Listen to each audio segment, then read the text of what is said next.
Bom dia, boa tarde, boa noite para você que está assistindo o DCC 070, Organização de Computadores. Esta é a nossa aula de número 16. Então, nessa aula a gente vai começar o nosso capítulo de pipeline. O pipeline é uma técnica que é utilizada para melhorar o desempenho dos processadores.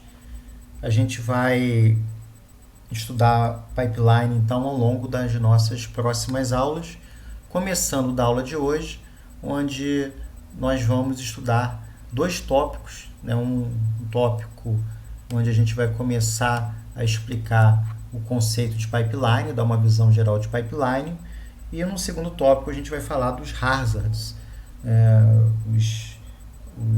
as situações que a gente tem que tomar cuidado quando lida com pipeline e como é que a gente resolve essas situações. E aí, como sempre, né, eu vou dividir o vídeo para cada uma das sessões que formam a aula. Então, uma primeira parte a gente vai focar na visão geral do pipeline e na segunda parte a gente vai falar dos hazards. Então, vamos começar dando uma visão explicando o que é pipeline. Eu já, de certa forma, falei o que é pipeline na aula passada, mas eu acho que é bom a gente definir melhor e de maneira mais formal o que é o pipeline. Então, o pipeline é uma técnica que a gente utiliza para sobrepor a execução das instruções no tempo.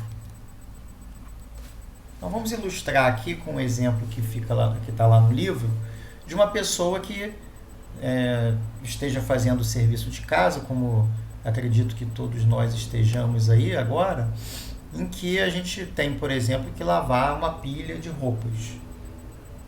Quer dizer, na verdade, a gente tem uma pilha de roupas sujas e a gente tem que fazer o serviço completo, né? A gente tem que lavar, secar, passar e guardar as roupas.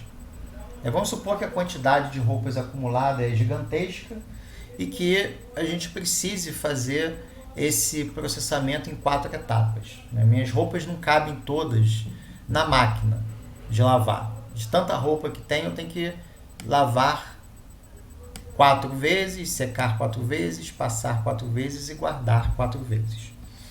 Então, na forma usual da gente trabalhar, a gente poderia pensar, divido o meu bolo de roupas lá em 4.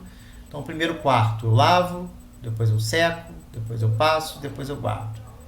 Terminei de fazer isso, lavo, seco, passo e guardo. Lavo, seco, passo e guardo, lavo, seco, passo e guardo.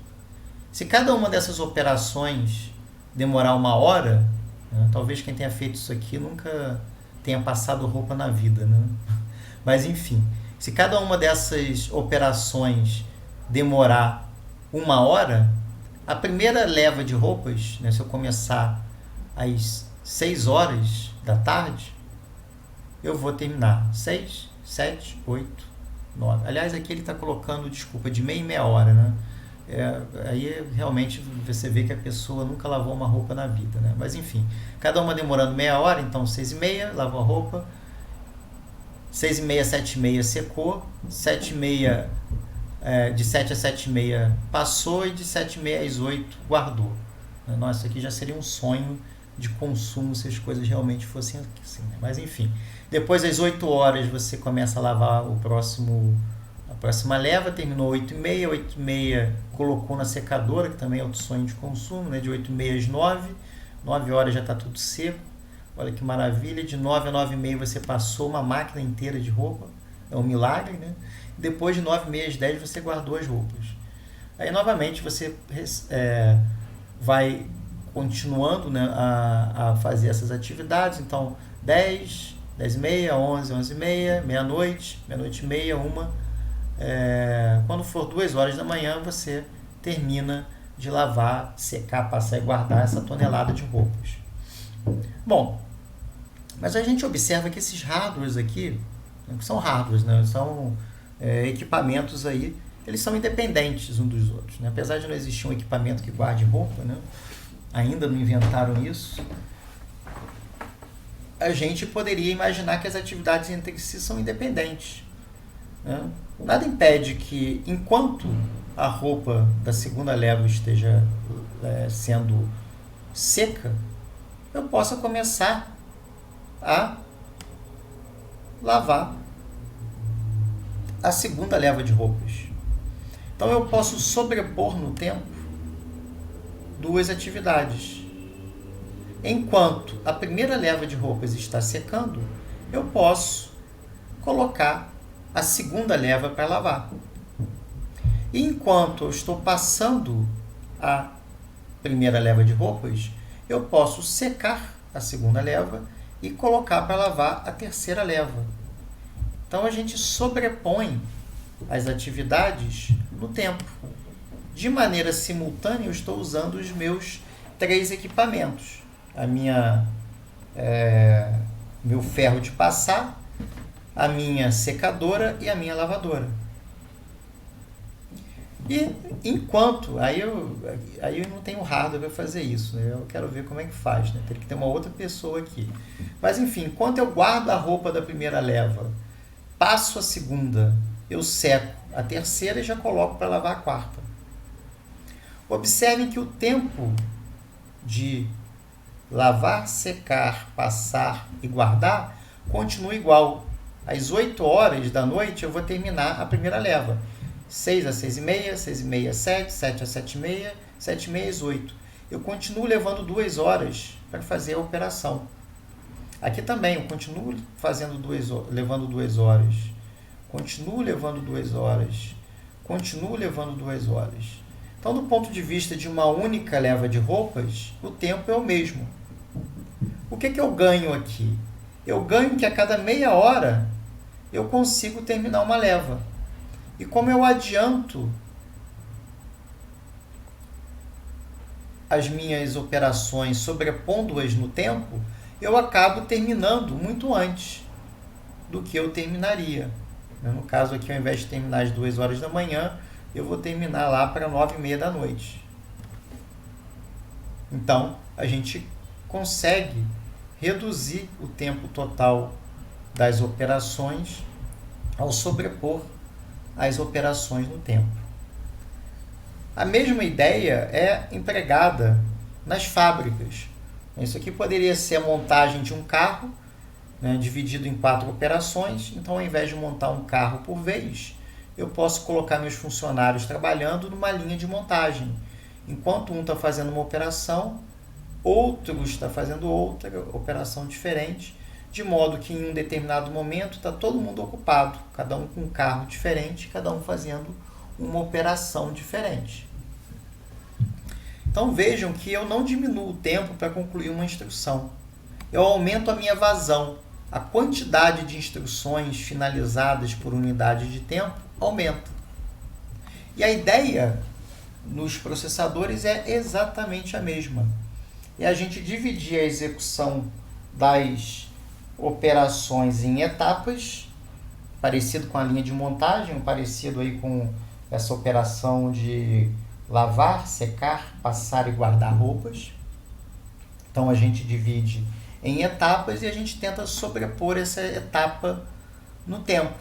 Enquanto eu estou fazendo a execução de uma instrução, eu já posso estar decodificando outra e eu posso estar buscando outra na minha memória de instruções. No caso do MIPS, a gente normalmente divide a execução da instrução ou das instruções em 5 etapas.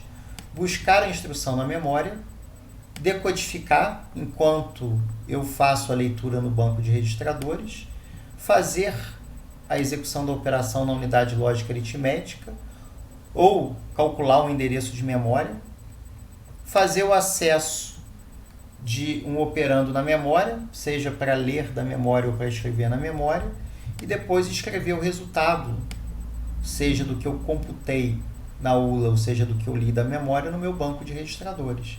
Isso então me dá um pipeline de 5 estágios. Então vamos comparar o desempenho de uma versão de máquina de ciclo único com o desempenho de uma máquina com pipeline, para que a gente possa entender bem essa diferença. Então vamos considerar aquelas 8 instruções, né, que a gente vinha vendo nas nossas últimas aulas. Load, store, add, sub, end, or. set on less than e branch equal. Aí vamos imaginar o seguinte: a LU e o acesso à memória demoram 200 picosegundos e o acesso ao banco de registradores demora 100 picosegundos. A gente já falou que em máquinas de ciclo único, a gente precisa esticar o ciclo de clock para acomodar a instrução mais lenta, a que vai usar mais unidades funcionais, que a gente já sabe que é o load word. Nesse caso aqui, ela vai buscar instruções na memória, ler os operandos no banco de registradores, calcular o endereço de memória, ler a memória de dados e depois escrever aquele valor lido no banco de registradores. Eu demoro 800 picosegundos. Então, numa máquina de ciclo único, o tempo do meu ciclo de clock, né, deveria ser tal que eu vou ter 800 picosegundos aqui entre uma batida e outra para acomodar o load word. No caso da máquina com pipeline, a gente vai dividir as nossas etapas em estágios, onde o ciclo do clock vai ser igual ao estágio que demandar mais tempo. No caso aqui, eu tenho estágios que vão ser usados para ler a instrução, para ler o banco de registradores, para operar com a LU, para acessar a memória e para escrever no banco de registradores. Então, de todos os estágios aqui, o que demora mais é 200. Então, o tempo do ciclo de clock de uma máquina com pipeline seria igual ao estágio mais lento, seria igual a 200 picosegundos. Então, vamos ver lá, né? No caso da máquina de ciclo único, qualquer instrução, independente de ser tipo R, load, store load ou branch, seria 800 picosegundos para executar. Ela tem um ciclo único, igual a 800, que é a duração da maior das instruções, né? Da maior das etapas. Então, eu demando 800 picosegundos. Então, toda instrução vai demorar 800 picosegundos. Se eu for medir o tempo do início da primeira instrução até o tempo do início da quarta instrução, vão ter passado 800, mais 800, mais 800. Então, quando começar a quarta instrução aqui, eu vou ter 800 vezes 3, igual a 2.400 picosegundos. Então, o tempo entre o início da primeira e o início da quarta instrução seriam dos 2.400 picosegundos. No caso do pipeline, como as instruções estão sobrepostas no tempo, eu vou ter lá 200 picosegundos para buscar a primeira. Aí, enquanto a segunda está lendo do banco de registradores, eu estou lendo a segunda. Enquanto a primeira está usando a LU, a segunda está acessando o banco de registradores, eu estou começando a terceira. Então, minha quarta instrução vai começar aqui. Então, o tempo do início da primeira até o início da quarta vai ser 200, mais 200, mais 200, 600 picosegundos.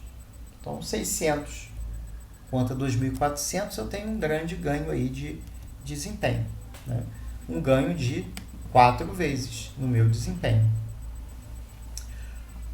Nas situações ideais, né, que a gente vai ver aí mais à frente, quando eu for falar até dos hazards, em situações ideais, quando eu tenho um estágio também perfeitamente balanceado, ou seja, eu tenho a duração dos estágios igual mais ou menos a 200 picosegundos. Esse pipeline não está balanceado, porque eu tenho coisas que demoram 200 e coisas que demoram 100 picosegundos. Então, esse cara está demorando 2 vezes mais do que esse cara aqui. Os estágios aqui não são balanceados, né? Estão longe de estarem perfeitamente balanceados. Mas em estágios perfeitamente balanceados, em condições ideais, que a gente vai entender quando for falar dos hazards, basicamente é uma situação em que eu consigo executar ou eu consigo iniciar uma instrução a cada ciclo de clock. O tempo entre as instruções com pipeline é igual ao tempo entre as instruções sem pipeline dividido pelo número de estágios do pipeline. Ou seja, o meu ganho de desempenho, no caso de um pipeline com 5 estágios, seria igual a 5. A gente não consegue isso Primeiro, porque o nosso pipeline não está balanceado. E segundo, porque num caso real eu não consigo começar a executar uma instrução a cada ciclo de clock. A gente vai falar sobre isso um pouquinho mais à frente quando eu tratar dos hazards. Mas nessas condições ideais e com uma grande quantidade de instruções, o meu ganho de velocidade tende a ser igual ao número de estágios do pipeline.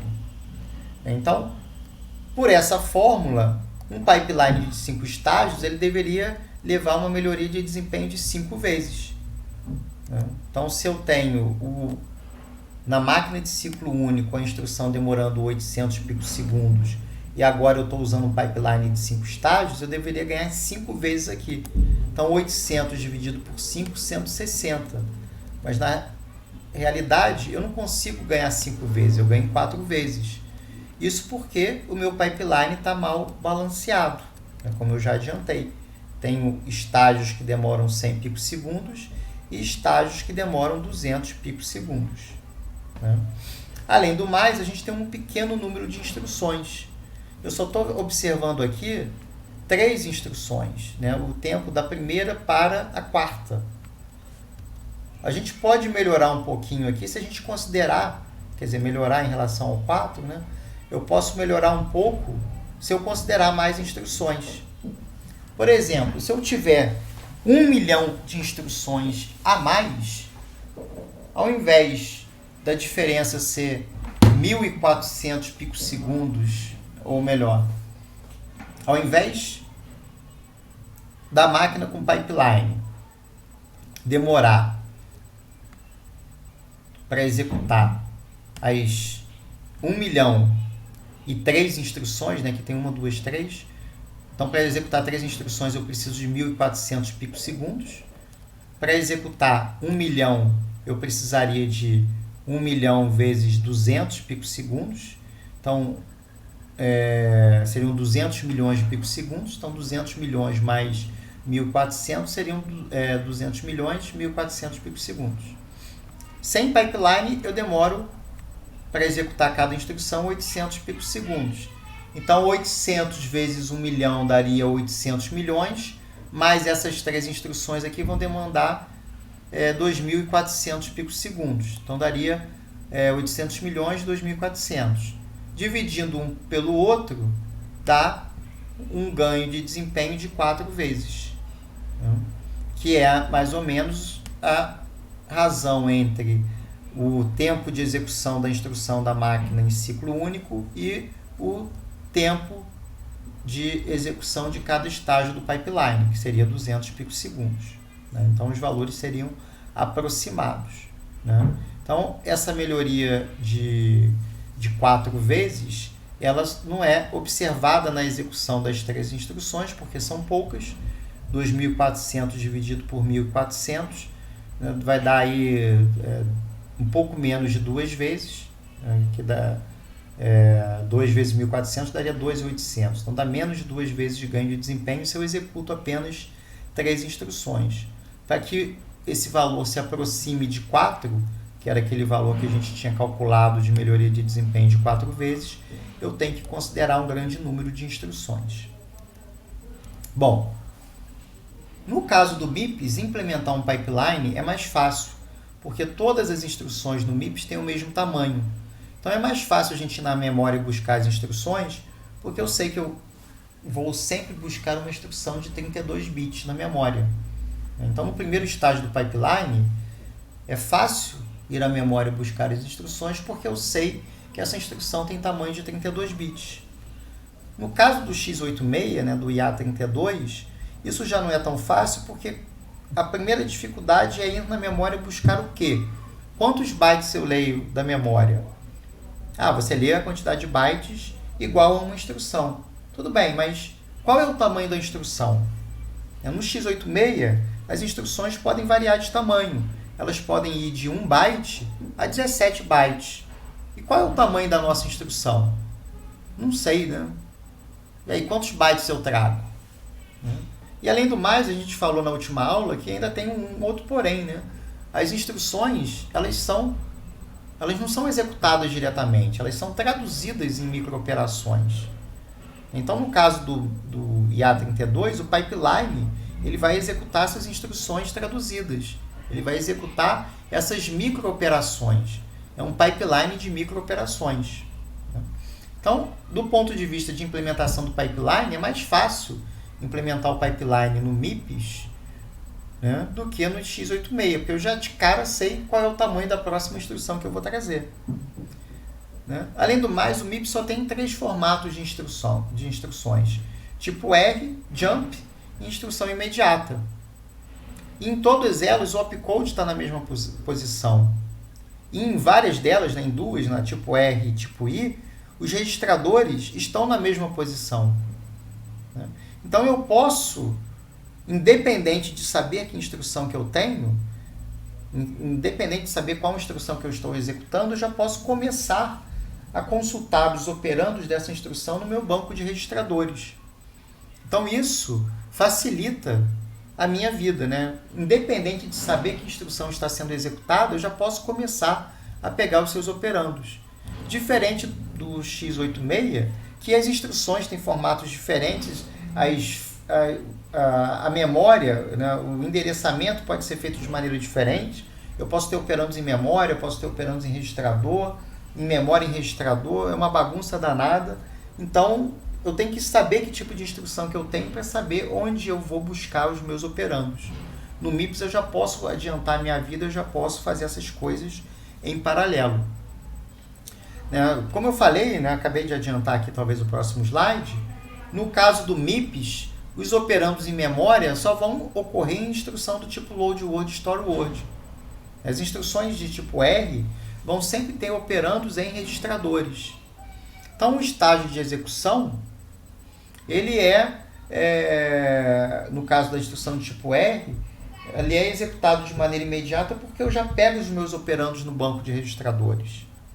Eu só vou acessar a memória se for uma instrução load ou store.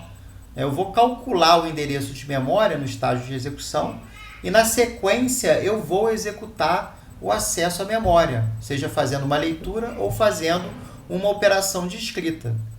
No caso do x86, eu preciso calcular o endereço de memória, depois eu preciso acessar a memória e depois eu preciso executar. Então, o x86, por ter vários modos de endereçamento, acaba fazendo com que o pipeline seja mais complexo. Ele precisa de mais estágios para poder executar. Estágio de endereço, estágio de memória, estágio de execução. Então, o pipeline acaba ficando com mais estágios, ele acaba ficando mais complexo. E por fim, no caso do MIPS, todos os operandos sempre estão alinhados na memória.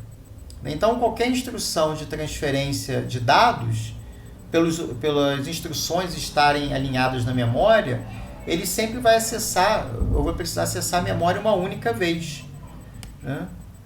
No caso de um computador como o x86, pode ser que eu precise de 2 estágios para acessar a memória. Se os dados não estiverem alinhados, eu preciso primeiro acessar essa palavra de memória para ler um pedacinho do meu dado e depois uma segunda leitura na memória para poder ler o segundo pedacinho do dado. Então, no caso do MIPS, como os dados estão sempre alinhados na memória, eu sempre faço um único acesso à memória. Então, qualquer instrução de transferência de dados sempre faz essa transferência com um único acesso à memória. E os dados, então, podem ser transferidos usando um único estágio do pipeline. Se eu tiver que fazer 2 acessos à memória, eu não posso fazer a transferência dos dados de maneira imediata. Eu tenho que fazer 2 acessos à memória para poder ler a informação. Então, isso acaba dificultando minha vida, se eu não tiver com um processador que faça o alinhamento dos dados na memória. Se os dados estiverem desalinhados na memória, eu preciso de 2 acessos para trazê-los da memória. Então, de forma geral, traduzindo esses 2 últimos slides aqui, o MIPS permite a gente implementar o pipeline de maneira muito simples, e muito eficiente, diferentemente talvez do x86, como a gente vai olhar um pouco mais à frente do curso, né, no final desse capítulo, quando a gente estiver falando daquela parte de vida real e dando o exemplo de como o pipeline é implementado no IA32. Bom, então a gente termina a primeira parte da nossa aula de número 16 aqui, e aí na sequência a gente volta com a segunda parte da nossa aula, onde a gente vai falar dos hazards, entender que situações que fazem com que a gente não consiga executar uma instrução na sequência da outra ou sobreposta a outra no pipeline. Então a gente vai falar sobre essas situações na próxima parte da aula e então até lá.